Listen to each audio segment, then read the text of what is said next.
கடலும் நண்டும் ஃப்ரெண்ட்ஸா இருக்கிறாங்க. டெய்லி இந்த நண்டு அங்க ஊர் உலகம்லாம் சுத்திட்டு சாயந்தரமா கடல் கிட்ட வந்து பேசும். ஒவ்வொன்னையும் அது சொல்லிக்கிட்டே இருக்கும். கடல் ரொம்ப ஆச்சரியமா கேட்டுட்டு இருக்கும். அப்படியா அப்படியா, ஏதோ நீ எனக்கு ஃப்ரெண்டா இருக்கிறதுனால இந்த உலகத்துல நடக்கிறதெல்லாம் நான் தெரிஞ்சுக்கிறேன்ப்பா, ரொம்ப தேங்க்ஸ்பா அப்படின்னு 2 பேரும் நல்லா மனமொத்த நண்பர்களா இருக்கிறாங்க.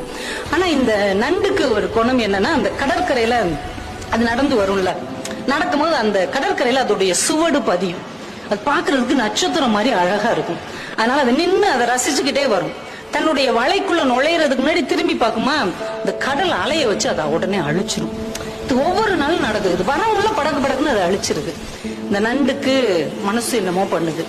நம்ம நண்பனுக்கு நம்ம மேல ஏதோ பொறாமை இருக்குதோ, அதால நடக்க முடியாது, நம்மளால நடக்க முடியுது. அந்த பொறாமையில இவன் நம்ம சூட அழிச்சு விடுறானோ, இவன் இவங்க ஃப்ரெண்ட்ஷிப் வச்சுக்கலாமா வேணாமா, ஒரு பொறாமப்படுறவன்லாம் ஒரு நண்பனான்னு மனசுக்குள்ள நினைச்சுக்கிட்டே இருக்குது. இன்னொரு நாளைக்கு இதே மாதிரி பேசிட்டு வருது, வேகமா அதை அழிச்சிருச்சு. இது வலையில நின்று முறைச்சு பார்த்துக்கிட்டே இருக்குது. இன்னொரு நண்டு அந்த வழியாவே போகுது.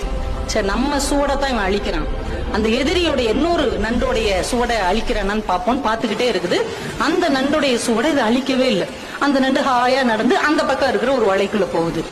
இதுக்கு செம்ம காண்டாயிருச்சு. உண்மையிலேயே இவன் நம்ம மேல மட்டும்தான் பொறாமப்படுறான் அப்படின்னு நினைச்சுக்கிட்டு இருக்கும் போதே அந்த வழியா ஒரு நரி வருது. இந்த நண்டு நடந்து போன அந்த சுவடு இருக்கு இல்லையா, அதை அப்படியே ஃபாலோ பண்ணிக்கிட்டு போய் வலையில இருக்கிற நண்டை கவக்குன்னு பிடிச்சி தின்றுச்சு. இப்பதான் இந்த நண்டுக்கு ஒரு விஷயம் புரிஞ்சது. தன்னுடைய நண்பன் தன் சுவடுகளை அழிக்கவில்லை, தன்னுடைய வாழ்க்கையை காப்பாற்றி இருக்கிறான் என்ற உண்மை புரிந்தது.